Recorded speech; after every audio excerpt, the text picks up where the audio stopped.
Coming up next at noon, breaking news. Nearly 5 months after that massive salmon escape at Cypress Island, the state is calling it negligence. Also developing this noon hour, Amazon's healthcare venture. It's a new partnership that is shaking up the insurance industry.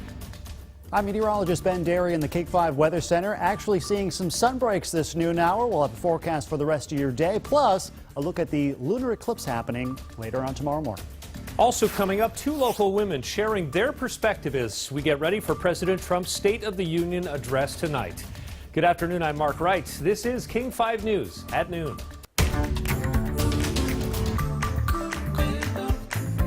Good afternoon, thanks for joining us. Wow, big story to start out this noon hour. First, to a big shakeup in the healthcare industry. Amazon today announced it's partnering with 2 other huge corporations to create a nonprofit healthcare company.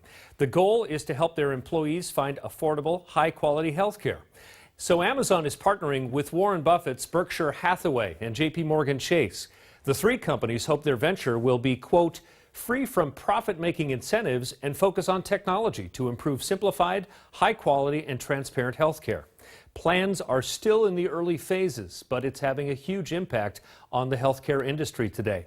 Amazon CEO Jeff Bezos released this statement saying the healthcare system is complex, and we enter into this challenge open-eyed about the degree of difficulty. The news sparked movement in the stock market today. It is good news for Amazon.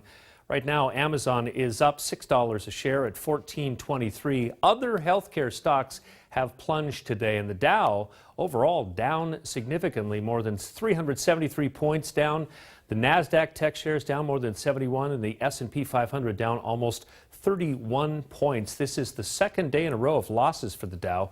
It dropped about 400 points in early trading, with United Health seeing the biggest declines.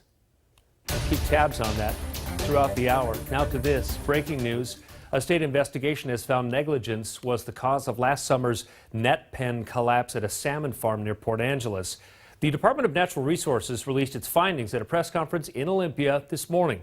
It says an excessive buildup of mussels, we're talking 110 tons of mussels and other marine organisms on those nets, led to their collapse, and that the owners, Cook Aquaculture, failed to properly clean them.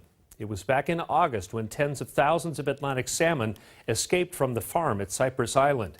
The State Commissioner of Public Lands, Hillary Franz, says Cook Aquaculture violated Washington's clean quality water laws, and she is expected to make an announcement about the future of Cypress Island and that facility in the coming days. Right now, Pierce County Sheriff's detectives are investigating a deputy-involved shooting. This is our first live look over the scene. It happened at about 5:21 this morning at this home in the 11,600 block of 206th Avenue Court East in the Bonnie Lake Prairie Ridge area. The Pierce County Sheriff's Department and SWAT teams were conducting a high-risk search warrant for a suspected car thief. When police got to the home, they say a man was holding a razor blade. Officers ordered him to drop it. They say the man refused. A deputy fired 1 shot, hitting the man above his knee. This house is well known with officers and has a history of drug and firearms activity. We'll keep tabs on this story and bring you any new information as soon as it comes in. The big national story today, President Trump getting ready to deliver his first State of the Union address tonight. But the historic moment is being overshadowed by the Russia investigation, as well as the abrupt resignation of the number 2 man in charge of the FBI. NBC's Kristen Welker has a preview of what we can expect tonight. This morning, the president poised to address a union that's sharply divided as Republicans escalate a multi-pronged attack against the Department of Justice and FBI.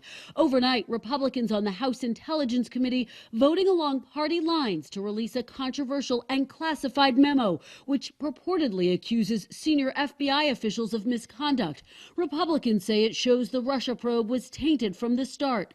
Now it's up to the president to decide whether to release the memo to the public. A senior administration official says the memo will be reviewed by the White House counsel and security officials first. Well, he wants to see what's in it, and obviously there are national security concerns. It is a classified document, and of course the president will ultimately be the one to make that call. Democrats blasted the memo, saying it cherry-picks facts in an attempt to discredit the investigation, and they slammed Republicans for voting against the release of an opposing memo written by Democrats. This committee voted to put the president's personal interest perhaps their own political interest above the national interest. The mounting tensions capped a day of drama in Washington after the number 2 man at the FBI, Andrew McCabe, abruptly announced he's stepping down.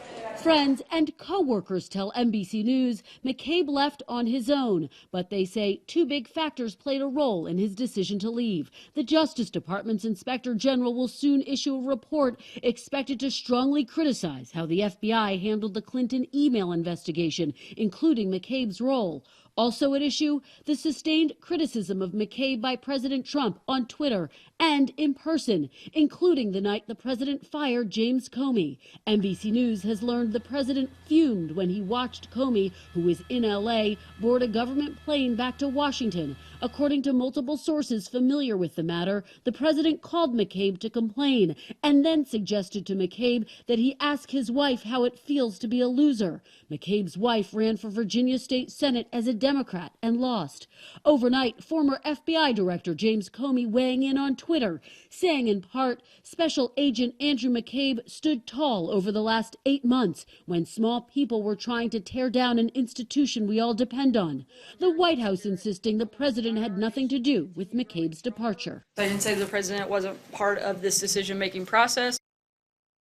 That was Kristen Welker with that report. The White House says the president's speech will focus on jobs and the economy, also immigration and national security, as well as the country's infrastructure.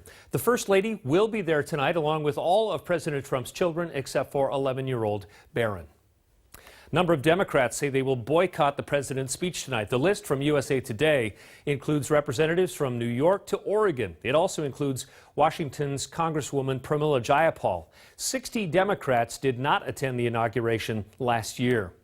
Washington Senator Patty Murray will attend tonight. She is bringing a special guest, a survivor of sexual assault, Leah Griffin. Since 2014, Griffin has been working on federal legislation with the senator's office. Senator Maria Cantwell's guest is local immigration advocate Maru Mora Villalpando. Maru is undocumented and says she recently received a notice from immigration officials to start deportation proceedings. She thinks she's being targeted because she is an activist. We talked with her via Skype this morning about her thoughts heading into tonight. I just hope that I can go through the night and just remember myself that a lot of people that have called me from the detention center in Tacoma have reminded me this is our chance. I'm their voice. They say we cannot be there, but you can. So that is my mission, and that's the way I see it. This is not something personal. This is for the movement. This is for human rights, and this is for a good cause. And if we have to do it, we have to do it. She has been a voice for detainees at the Northwest Detention Center, the ICE Center in Tacoma. 5 Oregon Dreamers will be guests of Oregon senators and representatives tonight. They were brought to the U.S. illegally as children and have been living here ever since. Their appearance at tonight's speech designed to send a message to politicians that a decision needs to be made regarding a path to citizenship or a continuation of the DACA program that gives them work permits and status so they won't be deported. Students from Portland Community College say they're hoping to get a compromise from the president. Well, it would give me a path to citizenship, but it would also give me a sense of kind of calm, because it's scary going out and not knowing if I will come back or if I'm going to be detained, stopped and be deported. Just being stable, being able to feel stable in a place that is my home. I've been living here for 17 years. You can watch the State of the Union address live here on King 5. It begins at 6 o'clock tonight. NBC Nightly News will be from 5:30 to 6, and we will have our local news, King 5 News, at 7:30 following the speech. Taking a live look at the state capitol in Olympia today, the House is holding a hearing on a bill that would provide help to child sex trafficking victims. Under House Bill 2857, people under the age of 18 cannot be charged or prosecuted for a prostitution offense, and they can't be booked into detention. They would instead be brought to a youth treatment facility or referred to an appropriate service. Other news this noon hour, 2 twin toddlers are still in the hospital today after a man rescued them from an apartment fire in Everett. We're told that their aunt was supposed to be watching them. For some reason, left for a while. Neighbors called 911 for help. It turns out an assistant state fire marshal happened to be in the area, saw the smoke, and immediately took action, rescuing those twins. Still no word on how that fire started. A road near Magnolia Park is back open this noon hour after being shut down by a mudslide for several hours yesterday. Seattle Parks tweeted out that picture you just saw. Fortunately, nobody was hurt in that mudslide. Amtrak service between Bellingham and Vancouver, BC is on hold until tomorrow, and that is due to mudslides blocking the rails. Discovered yesterday just north of the Canadian border. Freight service is back in operation, but passenger trains have to wait 48 hours after a slide. That's federal law before they can resume service. Coming up on King 5 News at noon, we have new details about what went wrong before Hawaii's false nuclear missile warning, how it's being traced back to a single worker.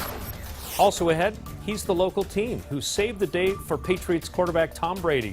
We catch up with the Kent teen who helped track down his stolen jersey.